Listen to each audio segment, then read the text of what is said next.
Hi, good evening everyone. My name is Yubing from Balcony Salon. And for those of you who are new to our platform, we are an online and offline community that encourage everyday people to share their passion, stories, and amazing dreams. And we have organized a lot of sorts of events, including talks, performances, and panel discussions like this one. And we're co-hosting this event with CoCoon, which Helen will introduce about CoCoon. Great, thank you, Yubing. First of all, on behalf of CoCoon, I want to welcome everyone to our community. I'm really excited to be co-presenting tonight's event with Yubing and Balcony Salon. It's a new thing we're trying, and we think this partnership is going to grow and it's becoming awesome. Can I get a show of hands of who is first time being here at CoCoon? Wow. Awesome. Like 70% of them. Yeah, my title here is Community Manager, and I'm part of a 6-people community development team. So as my title suggests, my job is to build a community. So I'm always really excited to see new faces coming into our community and learning about what we do. So I'm going to talk a little bit about who we are, and then we'll move on with the rest of the activity of tonight.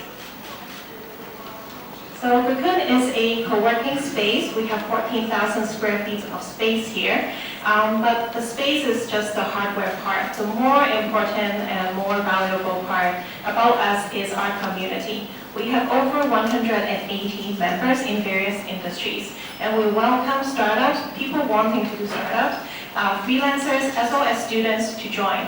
In fact, we have an internship program that, it's a new service that we're promoting now. It's called the Students Training in Entrepreneurship Program. And it's an opportunity for students to work alongside startup and gain some work experience, also learn more about the startup community from the inside out. So if you are a student and looking for an opportunity to work alongside startups, send us an email. Or alternatively, if you are a startup and you're looking for intern, also send us an email. We can help you. So today is actually Balcony's 23rd event, and we have invited over 50 speakers in the past year. All of them have amazing stories to tell. And today is the second time we hold entrepreneurship events. And we have put up a very interesting panel today. It's called the Tycoon and the Rising Stars, as you can see from the newsletter on your hands. And I'm going to introduce the first panelist, the Tycoon. James has been working in the semiconductor industry for over 25 years. He was an entrepreneur in the Silicon Valley before the tech boom. And his company, PLX Technology, was one who worth more than $1 billion at the tech boom. And he's now based in Hong Kong as an entrepreneur, and he's the co-founder of the Cloud Miner. He's also a very active angel investor. In fact, he and his wife are also angel investors. My wife. Yeah. So I'll leave Helen to introduce the other speaker of today's panel. Great, it's my pleasure to introduce to you our other panelist. He is a member of our CoCoon community. Enoch Chan is a co-founder of Playroom. So if you love music and if you love concerts, Enoch is your guy. He's the music guy. Go talk to him. He has prior experience working at McKinsey, assisting Fortune 500 companies with their growth, M&A, and sales marketing strategies. Enoch is also a graduate from Dartmouth College in philosophy. Yeah, let's welcome James and Enoch.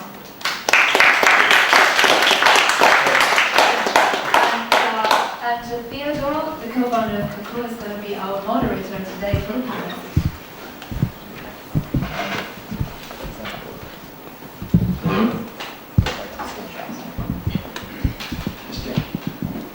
So once again, welcome everyone. I'm Theodore, co-founder of CoCoon. Tonight I will be the moderator for our first session. And once again, welcome Jimmy and Enoch to the Tycoon and the Rising Star. Obviously, I'm not the Tycoon nor am I the Rising Star. We've got one here and another one there. Tycoon where? Me. So let's start off with a quick, introduction of. Can you tell us, maybe Jimmy first and then Enoch? Can you tell us about how you started your most, you started quite a few companies. Let's start with the most recent one. Say Cloud Miner. How do you come up with this business?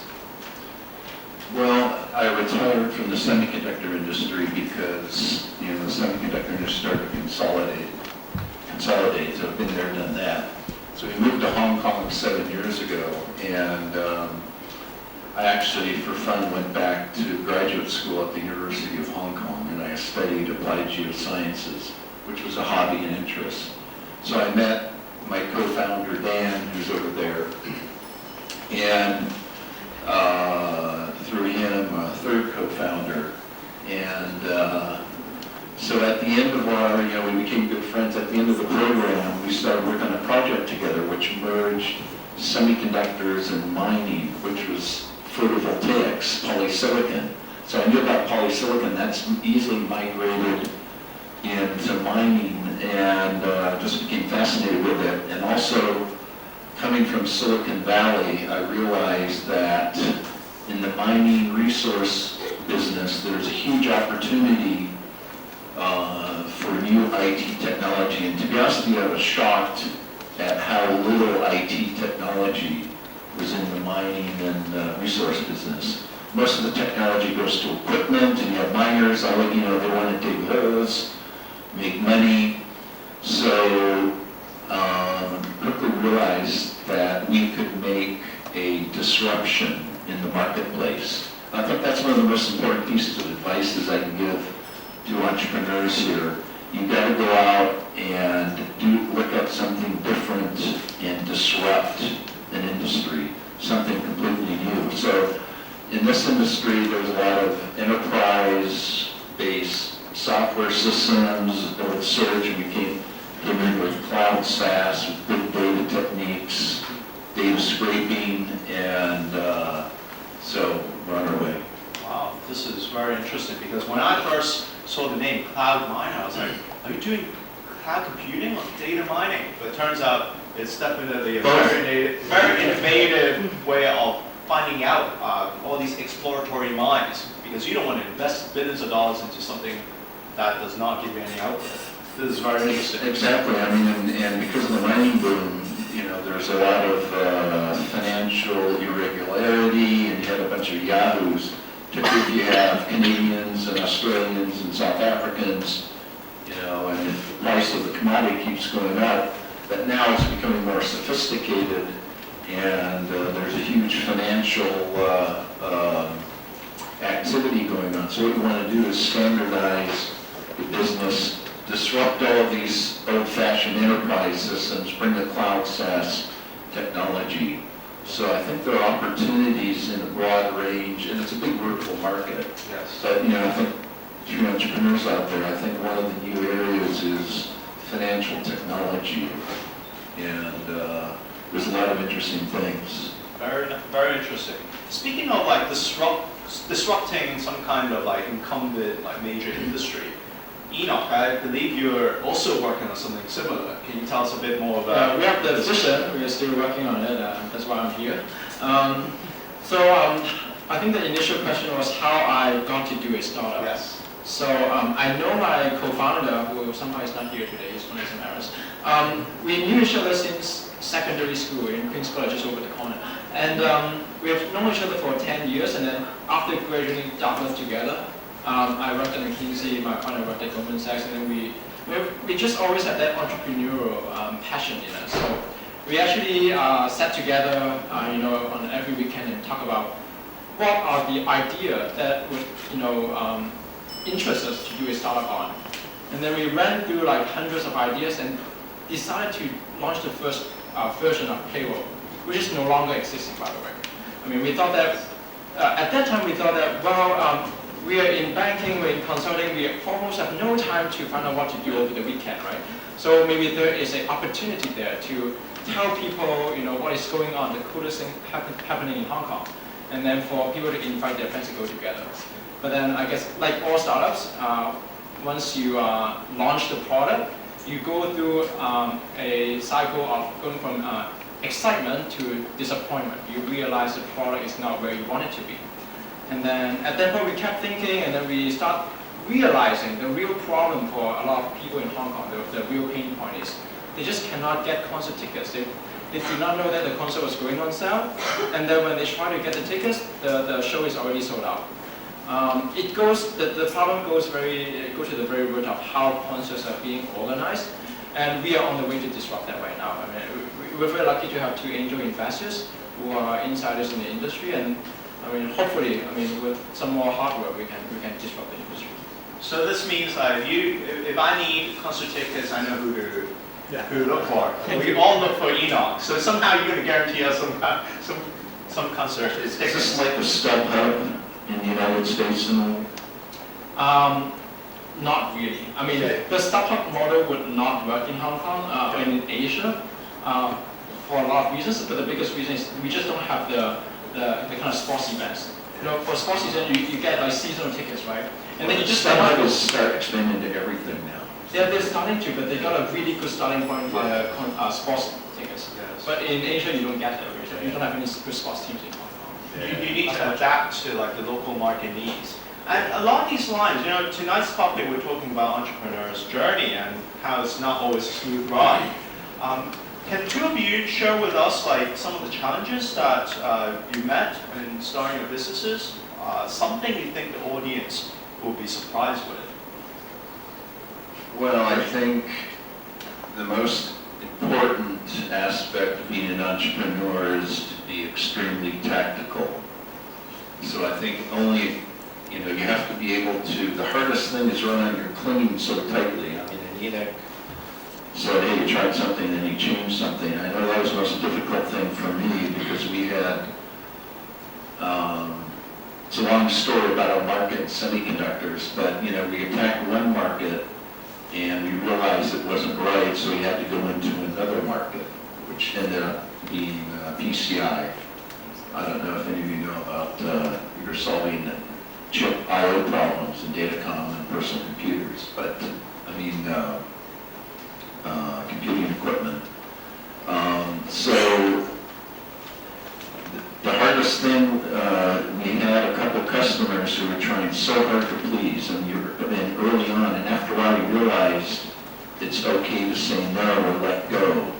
And what you got to do is you got to be extremely tactical. And the history of technology companies is full of serendipity. And you can look at there's one company my father invested, a chip company. They're literally bankrupt for 30 days. Cirrus Logic, I don't know if you know them, but they worked with Seagate, the disk company, on a special project. Said, we're going to make money. So they put this chip, and as it turned out, Seagate ended up, screwing them over. And no, that's not what we wanted. One of these other features. No, we're canceling the order. They were aghast. So they had this chip, and well, how do we, what do we do with it? Well, the rest is history. They went to Connor Peripherals who needed some silicon, and that created one of the biggest disk standards in the industry, and overnight. So you may develop a product that maybe seem imperfect, but then you got to look at a different perspective, different customer, kind of let go.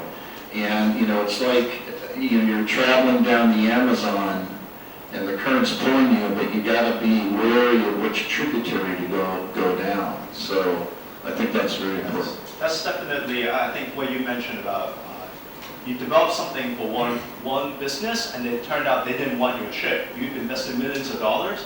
What can you do next? Maybe you discover another business that needs it. Application. Yes. But I think one of the highlights is that you're in the right business. You're in like the silicon business, and back then people needed a lot of these microchips. It's just now you used the example of Amazon, traveling down Amazon. It's true you might not know which tributary, but at least you're on the right trail. You're not in the jungle. You're on the river. I think that's very important. Right, and then at the right time you decide, oh yeah, it's going this way, then you go that way. Follow some trends. I think that's definitely very important. You're already on a very major trend. Yeah, you also have to have empathy. I think that's very important. And that means you can't always just go and talk to the customer. They'll tell you all kinds of things. Steve Jobs, they never did any marketing. You have to have insight into what the customer wants and what's next. And Akio Morita at Sony invented the Walkman. He was sitting on a beach. You heard all these boom boxes, which was the standard. And he said, I just want to listen to some music and have some headphones. There's no marketing, there's no customer surveys. He went to build this, the Walkman was history, and that created the whole iPod business. And I mean, even something stupid, look at suitcases. How long before you have 4 wheels on a suitcase? Some guy said, all right, let's put 4 wheels, and everyone's doing it now. You know, it doesn't take a genius. It takes a very observant mind. Yeah, an observant mind, there's nothing out like that. Everyone's lugging it, and it's 2 wheels, and you have to do this. So it's always looking for that, what the customer wants, and you can't always just do a survey or ask, you gotta be poignant and say, all right, how are we gonna do something new? With that kind of empathy, you'll be able to overcome a lot of these challenges.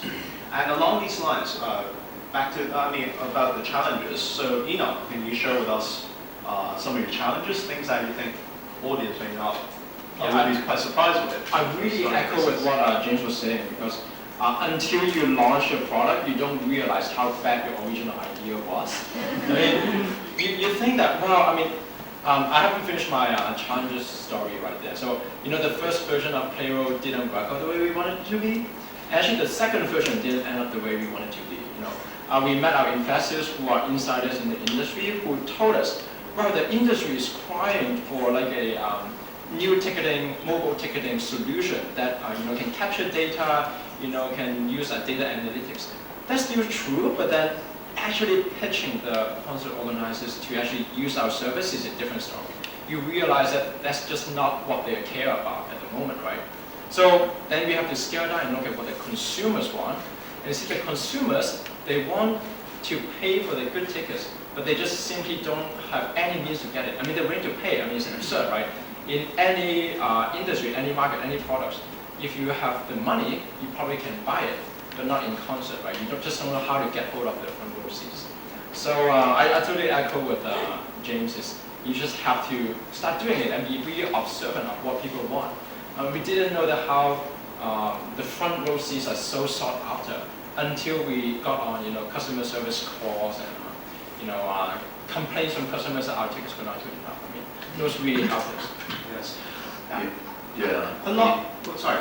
Very quickly, I'm a student of history, and I don't know if you know about World War II and the D-Day invasion. The whole strategy, why it was successful, was just get to the beachhead and conquer the beachhead. So as a startup, just get to that certain point where you're meeting the initial objectives, the initial sales, and then you'll figure it out later on. You don't have to try to have this elaborate 5-year plan. So, I guess both entrepreneurs mentioned something initially I was planning to ask about pivoting in lean startup, but I guess both of them already gave you like their experiences in terms of how you develop something at first that didn't work, so you have to kind of pivot, change your. You can't be stubborn in just driving one thing. Got to kind of go with the flow and look, empathize with your customer, trying to find a way to solve their problems, and your business will kind of go towards that direction. problems that they may not necessarily know at that time. Discover customers' problems that they don't know. That's very interesting. But a lot another front, I mean, starting a business, people's talents are very sought after. You need to have a good idea. What about funding? I'd love to hear a bit more about like how you guys think about, like, say, the startup scene in Hong Kong, about raising funding. How was your personal experience? Or just now, Jimmy mentioned your wife is also in VC industry. So any advice in this area? Yeah, I have some good advice. I mean, the Hong Kong investment community is not very sophisticated. It's growing, and the infrastructure is growing. So, I see a lot of young entrepreneurs here, and I think it's you got to be very careful which angel investors you pick. Because I've met a bunch of the angel investors around here. You have some guys who made a little bit of money, and then, they don't have the right experience. And that can be so bold. I know that there are some not some good financing deals going around. The one thing I'm concerned about Hong Kong, last year, there were only 3 or 4 or 5 companies that went to a Series A. There are a lot of companies in Hong Kong who are here, smart people, and their deals are kind of floundering. And I think you got to pick investors who, let's say, have some international connections. One key question is, well, you got to look at the deal terms, educate yourself about the deal terms. There's, you know, and if you have a decent idea, you should be able to get, you know, a valuation more than $1 million, $2 million pre. There are a bunch of deals now where valuations are below $1 million. I know there's some terms around where there's some covenants like anti-dilution provisions, which never accept. And I know there's some deals out there that have all these covenants, and the more sophisticated investors won't touch them. Now, there's a website I recommend. It's called www.seriesseed.com. And that gives you some templates on, and I use that, on different deal terms, and it's very simple. And if you're starting out doing a seed deal, your term sheet should basically be 1 page or 1.5 page. And if an investor is, you know, wants to, you know, give $50,000 for 5% of your company, and they want any dilution, and they want this and that term, don't take it. There's also a law firm in the United States called Wilson Sonsini, and I forget the website. They have a list of all the deal terms in Silicon Valley. You know, they can look at preferred and convert, and they can give you a list of all the terms that are going on in Silicon Valley. Where's that Silicon Valley? And, you know, valuations tend to be inflated. So, you know, I've been a little bit frustrated in some of the angel investors around here. So just be very careful about your terms and educate yourself. And you've got to be able to talk to investors. I mean, like, I have investors around the world, okay? Not too much money from Hong Kong. I mean, a bunch of the Hong Kong angels don't understand what we're doing. Because a lot of these days, apps or a lot of really cool businesses, they need to go global. So it's important to get investors who have a certain level of global reach. At the same time, I mean, given the internet will have all this information, really, I mean, if you put so much time into your business, you should put a little bit more time in terms of like finding financing that works with business. Yeah. So how about Enoch? How's your experience? I mean, it's amazing. You already have like 2 investors in your company. How I'm sure these 2 people weren't like literally the first people who showed up. I mean, you've gone through quite a few of them. So how was that? How was that experience? Within among our 2 angel investors, one of them is not, you know, I mean, she's not a professional angel investor. The other one is. Well, for us to actually, I didn't know these 2 people before, right? So I had to, you know, network my ass off, you know, basically to get to know. Go to CoCoon events. Get to know you though. Yeah. So in Hong Kong, because there are very few prominent angel investors. You sort of have to, you know, dig up. You know, I think there is a lot of hidden supply of, you know, angel investment funding in Hong Kong, but very few of them actually have a lot of experience in, you know, financing, you know, good startups, right? So How do you know about your terms? How do you know if you're getting good terms? researching, you know, I mean, Check that website out. I mean, I have Silicon Valley experience, and you know, if someone comes and says, "Yeah, I want this," immediately, if I don't like it, you know, just say no. I mean, and you got to keep talking, meeting more and more people, and the most important question you can ask is, how can we get from seed to Series A, and who are your connections? Your deal has to be financeable.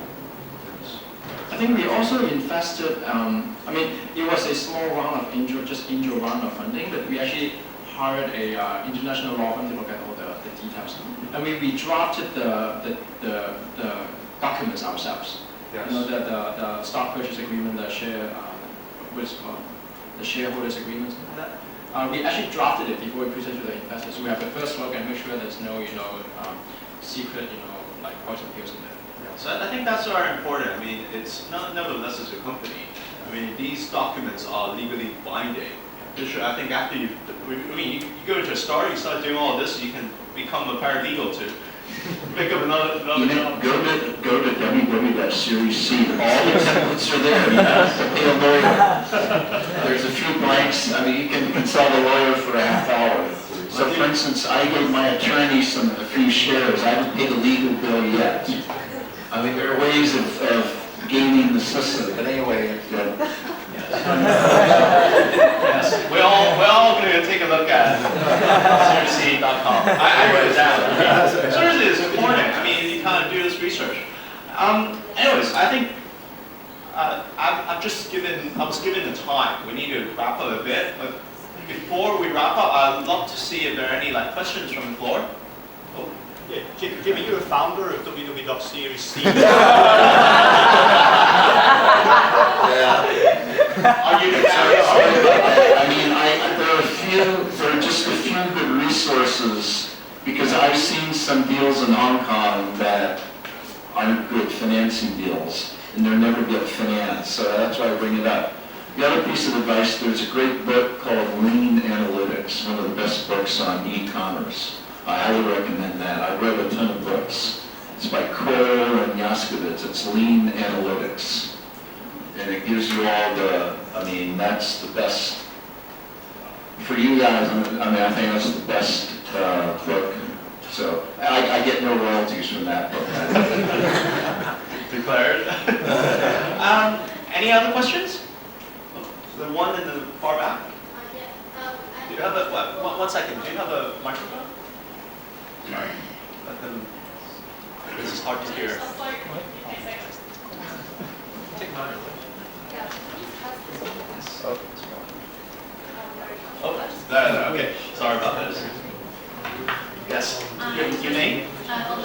Olivia. Yeah. I have a question for Enoch. You mentioned that for your label, there was two phases, 2 rounds.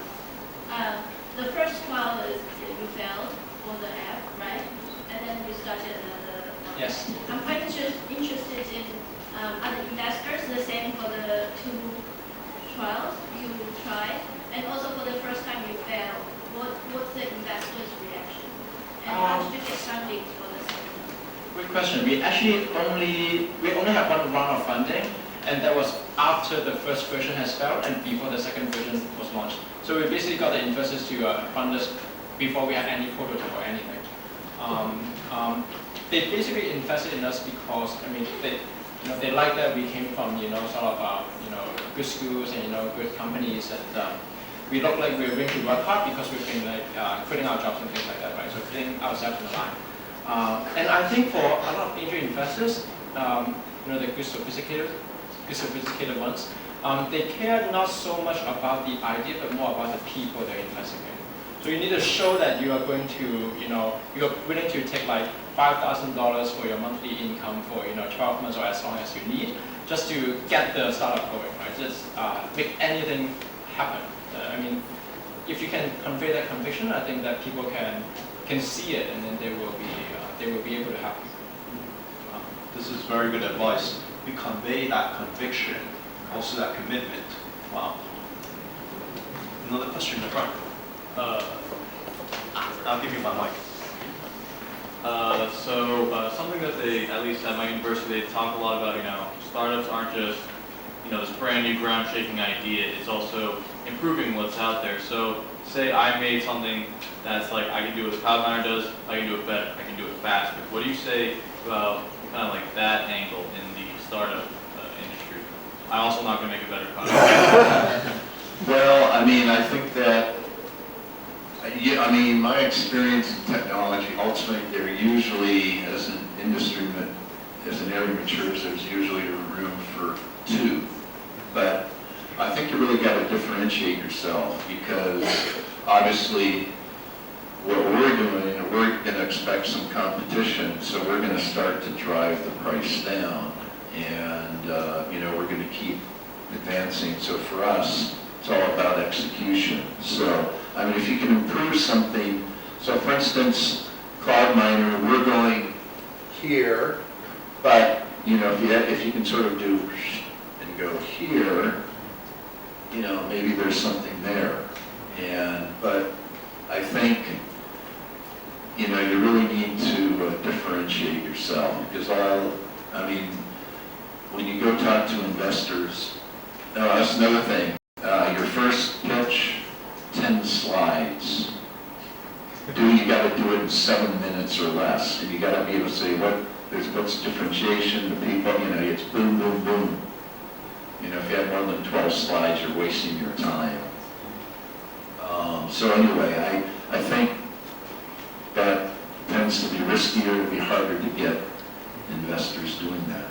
Okay. Differentiation. The competitions around the world these days, got to be able to differentiate. One last question. Lady, about the video. Thanks.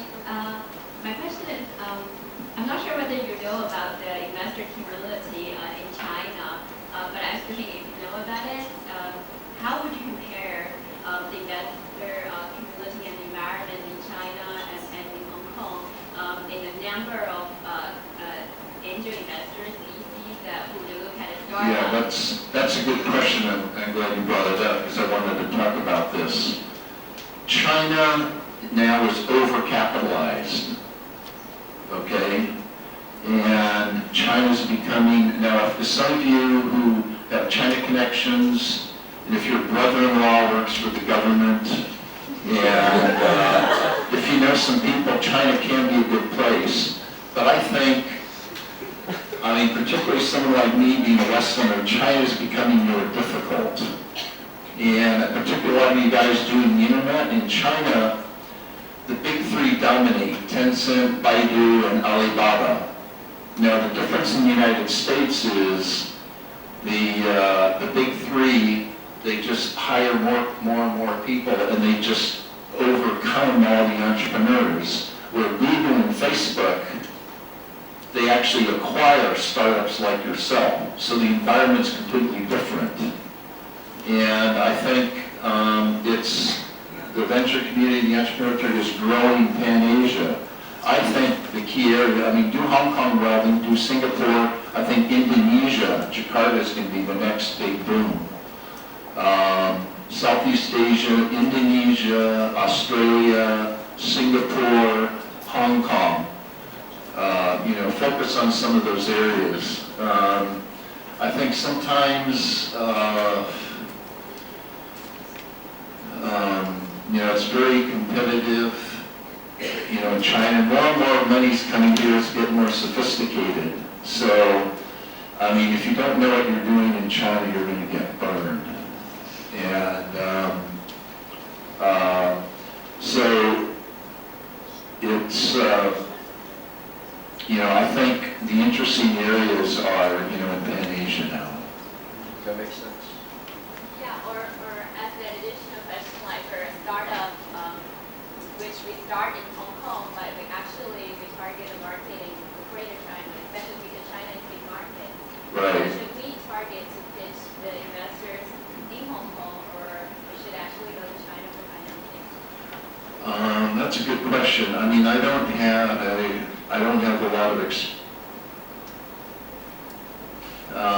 if you know, in China it's all about who you know. And you end up getting into, if you don't know someone extremely well, you end up in a situation where, you could be screwed. And, I would, the Hong Kong is starting to grow. I would say get the right investors locally, but I think you can, as you grow, you can begin to target, China. But I think, another piece of advice for startups is to do Hong Kong really well. So for instance, our strategy is we're doing Australia really well. And we're going to replicate that around the world. And that's what a lot of successful companies do, rather than target, maybe Hong Kong, Singapore, then go into China, or unless have one specific relationship in China. So I think focus is very important because it's important to find money, but it's more important to find your customers. So actually on this note, I'm sure a lot of people would love to talk more with like Jimmy and also Enoch. I guess we need to move on to the next event. Once again, thank you very much, Jimmy and Enoch, for sharing with us.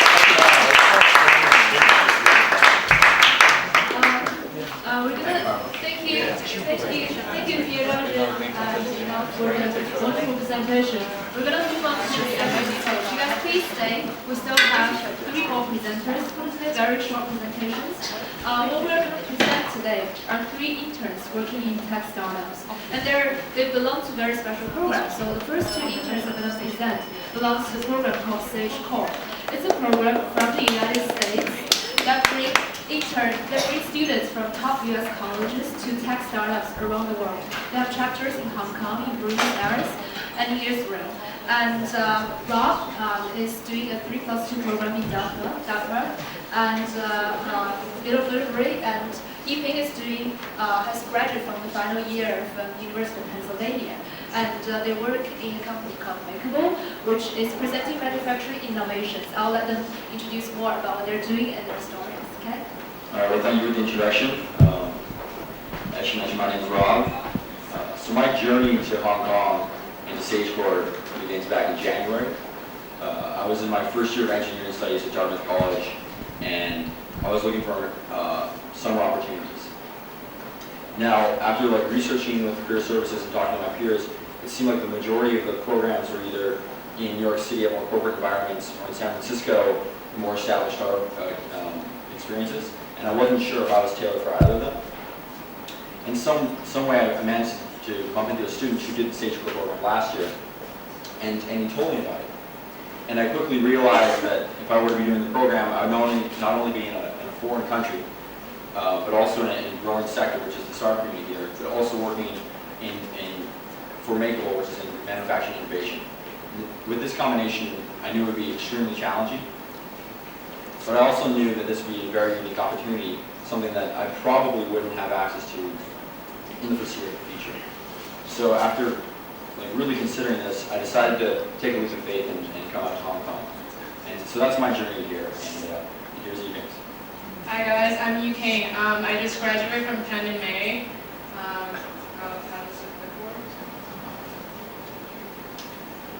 There you go. So this is our school mascot. Very cute little thing. Nobody knows what it is, but yeah. Quaker. Exactly. See it? I know. Right? So yeah, I studied electric and mechanical engineering for undergrad, and then I've always been really interested in entrepreneurship. What I found the most fascinating about the Sage Core program was that it throws you out in a country where you don't know anyone and you don't even speak a language, which forces you to step out of your comfort zone where life really starts. Also, as an engineering student at Penn, we learned about different technologies to understand why certain devices or machines work in certain ways. But over time, I found myself asking not only how things work, but also how things are made. But unfortunately, our undergrad program was more engineering oriented, and I didn't get enough exposure to manufacturing. So when I was offered the opportunity to work with Makeable, I thought it would be a great fit for me. And the very first thing I learned about the manufacturing industry is that the norms haven't changed over the past century. So here you can see a picture. If you look at the picture of a factory from World War II, and this is that of a modern factory, you can definitely see the resemblance.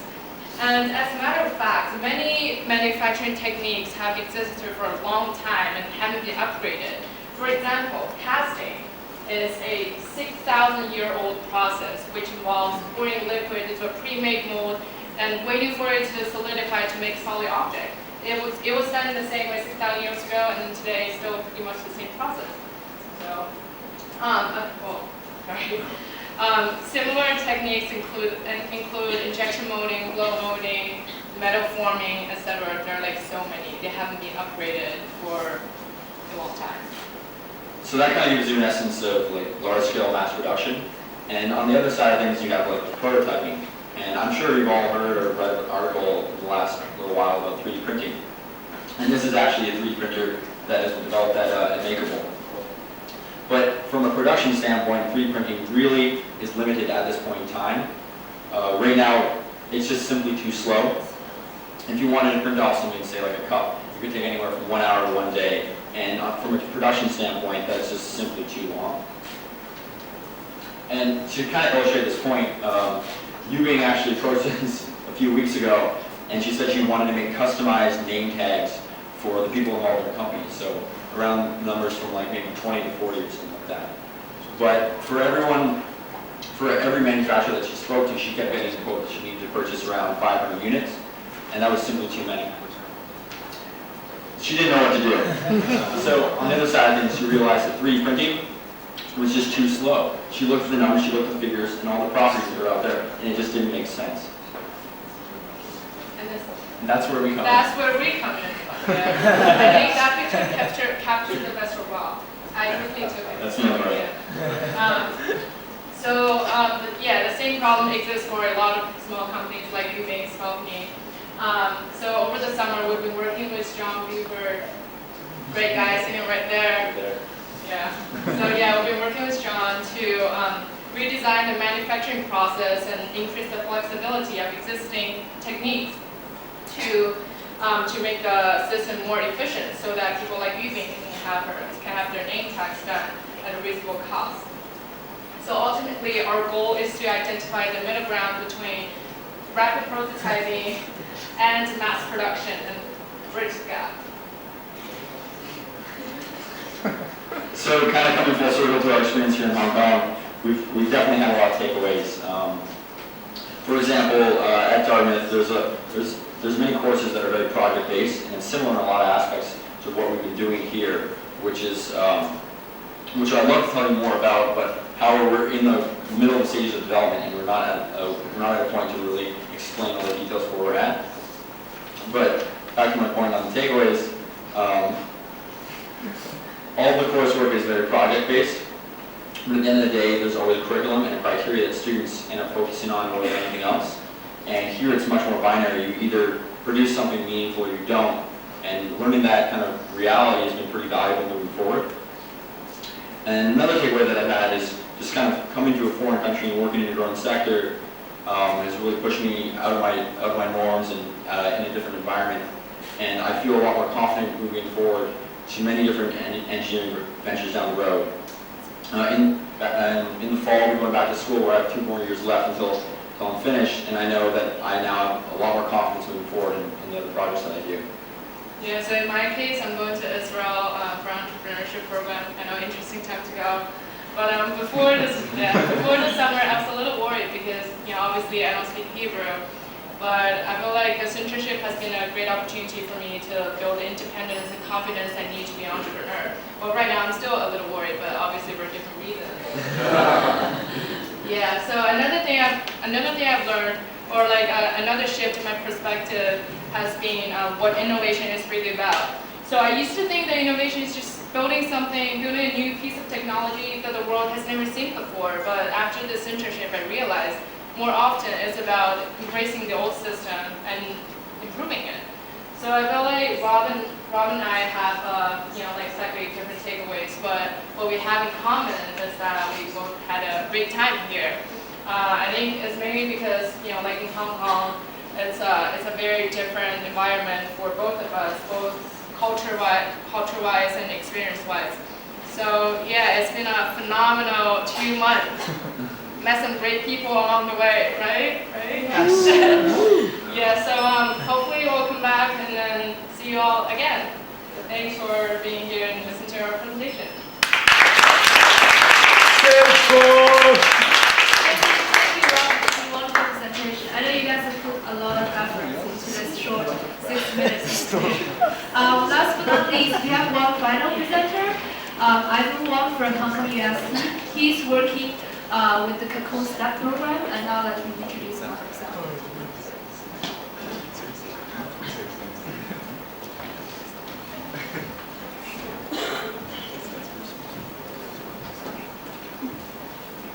So hi everyone, my name is Ivan and I study Global Business and Marketing at Hong Kong University of Science and Technology.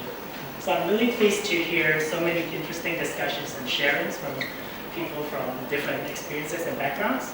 So for me, I'm currently interning at this company, Adore Analysis, as an online education analyst. They have two products which are Adore Analysis. They are both in the online education field, but in completely different aspects. But for today, I'm just going to focus on Adore because this is the primary tool that I'm working on now. So Adore is an open platform for people to edit, share, and create new and interesting exercises to motivate students. For me, I'm really interested in the field of online education because from my own experience, I learned as much, if not more, online than from textbooks and lectures, actually. So, but to do online education right, to have the right material and to have the right content, you really need to do it in the right way. So Adore is an online platform, as I said, but we also align to national standards according to the US and Singapore. So for this Adore website, we have a page specifically dedicated to common format. And you can see for each grade, we have very interesting exercises for these kids. We use topics that are relatable to children, for example, Despicable Me and Monsters University. And we ask these academic questions in a very fun and interesting way. For example, we show a clip of minions jumping around and picking up bananas from this machine. And we ask very mechanical questions, but in a way that applies these kinds of knowledge so that they can find this exercise to be meaningful and motivating for them. So currently the Adore website only has an English version, but at the beginning of my internship, in the first 2 days, I was assigned to translate the entire website into traditional Chinese. And this is the end result, and I survived. And it's just not just displaying not only for these content and information, but you can see also the mouse over text. And for all these texts, it's actually not as easy as it seems. I don't know, I'm sure some of you don't speak Chinese, so maybe you can't really appreciate how difficult it is. But I'm going to show you a few translation struggles that I had along the way. So I have 6 nuances in translation that I want to share with you that I've picked up. So you can do translation correctly, but it's not a great translation. For example, for login, it's literally translates as Deng Ru. But Deng Lu is a much better translation because it implies, it follows the standards used in Weibo.com. The Chinese version of Facebook and Google Plus are actually not that sophisticated. And if you have experience going to China or using Hong Kong and you have some Chinese influence, you could easily sense that. But it's hard for me to convey now. And sometimes it's about the smallest of all details. For example, Hui is will. For the first sentence, it's correct to include the word Hui because this sentence means math practice that you will love. We are not sure if you love it yet, if you love it or not, but so we put the word will to indicate we are kind of certain that we have confidence that you love it, but we're not sure yet. But for the second one is Boundless will provide a set of tools. We are providing a set of tools, so we can't use the word will. But although they are both grammatically correct and fluent, they can imply different meanings, and even the smallest details can influence the perception and branding of our products. And sometimes they could be due to context and logic. Actually, I don't translate these websites looking at it. I extracted all the text using JavaScript strings, so I edited it in a text editor. So I can't really see the context and logic in which these words are specifically being. So for example, next, what should I translate it to? But it turns out that the next actually is in this page at the bottom, next educational philosophy. So the correct translation is the next page. The Chinese is 下一页. So, but you can't possibly translate using the site because it's not that efficient. And we have a special editor to for each entry we translate it and move on to the next entry. So this is the final product, the translated version. And also, you need to keep it really simple because the audience for this website are really young kids. So for the left-hand side, these are really sophisticated Chinese. They're very elegant and very polite. But sometimes for simple children, you need to be direct. And they may not sound as polite as the ones on the left-hand side. But these are simple and straightforward. And in a website where Chinese is different than English. Chinese, when the text is small and cramped, it gets dense easily. So people can look at it that clearly. So you need to use simple words with simple strokes. And there are some difficult ones. For example, the bottom one, motivate. I actually thought it wasn't that hard, but when I think about it, we didn't have a really authentic Chinese term for motivate. I wonder if Chinese don't really motivate people, but there are 4 candidates that I think are really appropriate. But if you look at it literally, or if you just learn Chinese at the beginning, you would find these really funny. For example, the second one, 鼓舞. It actually means encouraging dancing. So there are some of these things that we have to consider when we translate from English to Chinese. And the 6th one is the JavaScript guided tour. This is actually a video that pops up in the welcome screen when you first log on to this page. And for the subtitles, we have to extract this text and turn it into Chinese. But for videos, and when you watch videos, when you see subtitles, they are really short and sweet for English. But for Chinese, you usually use a long phrase to describe a simple thing. That's kind of like the difficulty of Chinese. So we reduced it to very simple Chinese, and we took a lot of work on that, but I finished on time. So moving on to translation is curriculum. The curriculum is the main part of my job, which is to develop the whole English Common Core. Right now you just saw the math Common Core of the Always web page. But I had to design the entire English curriculum from ground up. There was nothing before. So the first step I took was to do research and brainstorm what are the possible topics that young kids study from grade 1 to 12. It turns out there are, if not more, there are duplicates, but the best I can do is 140 plus. These are the most essential topics that young kids study. But you can't really display 140 topics for children, or else they would be scared away. That's why we need a really important data modeling step, which is to categorize these topics under a hierarchy. First of all, we map all these topics into 20 to 30 areas, then they are grouped into categories, and then finally the subject, which is English.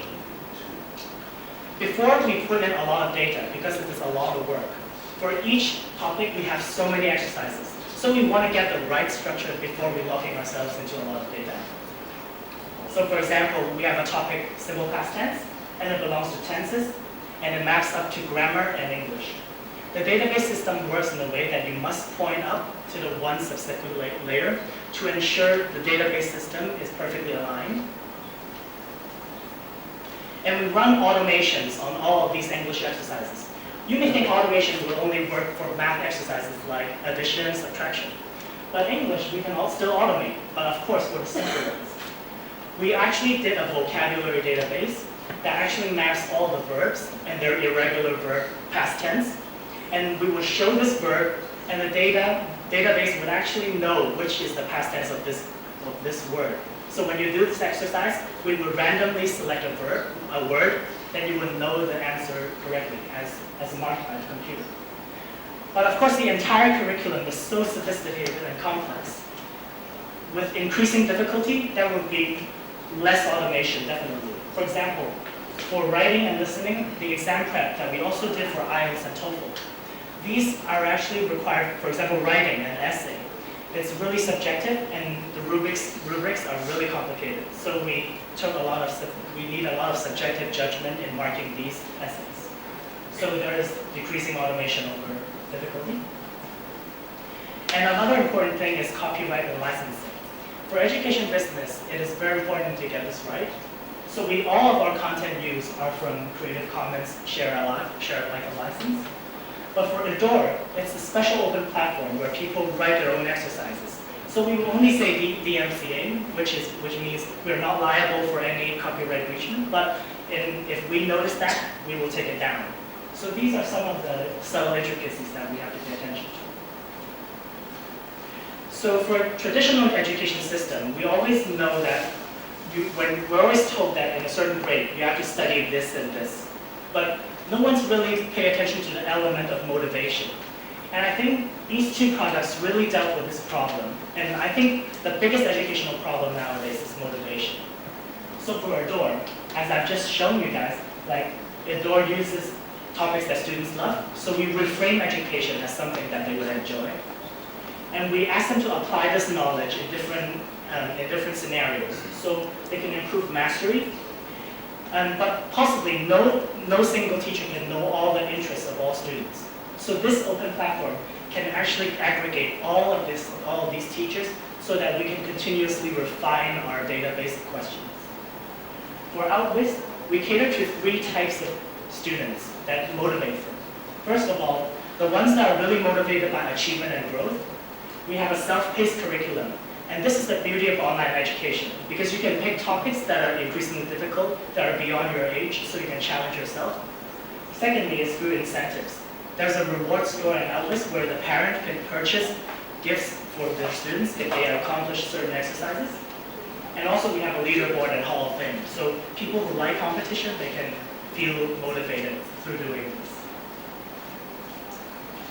But the traditional mindset, which is still stuck in parents, is that they are always anchored by age and grade when they look at a curriculum. So there is still there's still a mindset difference which is coexisting right now. Of course, we also need an initial slotting for these children. So when they first launch to this website, we have to know what level they are in, and we provide the right curriculum. But different countries have different standards. So we brainstorm a few solutions. Should we include a difficulty slider or a checklist of topics so people can check what they've learned, so we can give them topics that they haven't learned yet? Or we can create 10 sentences to see which do you understand or which you don't. We don't have to pick one, actually. We can always do all. But is it too many options that we confuse the user? So these are all the discussions that we have. And finally, there are some small details that when we draft questions, we use bigger fonts for easier questions. And when you present an option A or B, if you make A a simpler option, it makes the question simpler. So these are the psychology of asking questions to kids, because we don't want to scare kids away. The main thing is we want to drive their motivation. So after this internship, I just have a few days left, and I truly believe that this has really given me an opportunity to rethink what is the right pedagogy for children. Should we provide exercise and give them hints, or should we teach them and then let them practice? There's a subtle difference, because if you teach first, if you make the hint a learned section, then the children will feel that there's someone with them, that they're not just doing a drill. Or is there a middle ground? Can it be applied in general? So finally, after doing all this grammar, I realized that I actually don't know grammar that well. So grammar is actually a framework that you get in first and you get back out. Because right now I forget all my grammar, but I still write reasonably grammatically correct sentences. And the beauty of online education is self-learning. Through this experience, I really can see how children can customize their own curriculum, which is the most motivating part for me. And the biggest problem in education nowadays is motivation. If we can solve that, we can truly deliver the new age of education. The final question I would like to leave you guys is, can we let students see the beauty in knowledge, not just motivate them with a toy? So this is my sharing for now, and I just have a few days left, but I was tasked to develop the Chinese curriculum and do world hacking, which is like expanding our user base aggressively. So I look forward to just a few days left working there, and I'm very pleased with my experience here. And thank you very much. Thank you very much.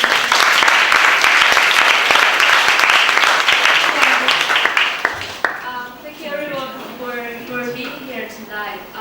Before you guys leave, I want to let you know that the speakers will stay here for a little while, so if you want to ask questions, feel free to come forward. And final 2 minutes of shameless marketing. Our company Salon is going to hold another event in August. It's about robots. We invited someone in the robotic industry to show us how they can bring robots to life. They're making human-like robots, human skin texture, human facial expressions, human interactions, and they will bring a real model to our venue to show you how human-like robots work. And if you just read our newsletter and try to follow us on Facebook, WeChat, you will stay tuned on our next events. And please do fill in the survey that we put on the table. They will help us to get to know more about you, what kind of topics that interest you, and to make our events much better in the future. Okay, last but not least, I want to take the opportunity to tell you about our monthly signature event, CoCoon Pitch Night, which is happening on Thursday at 6:30 p.m. 6 startup teams will be competing on the stage, pitching their business idea. We only give them 5 minutes. And so if they advance, they would go to the August final where they can compete for cash prizes. So online registration is open now, so get your tickets early and get the early bird prize. And hope to see all of you again here at CoCoon. Thank you again for coming tonight.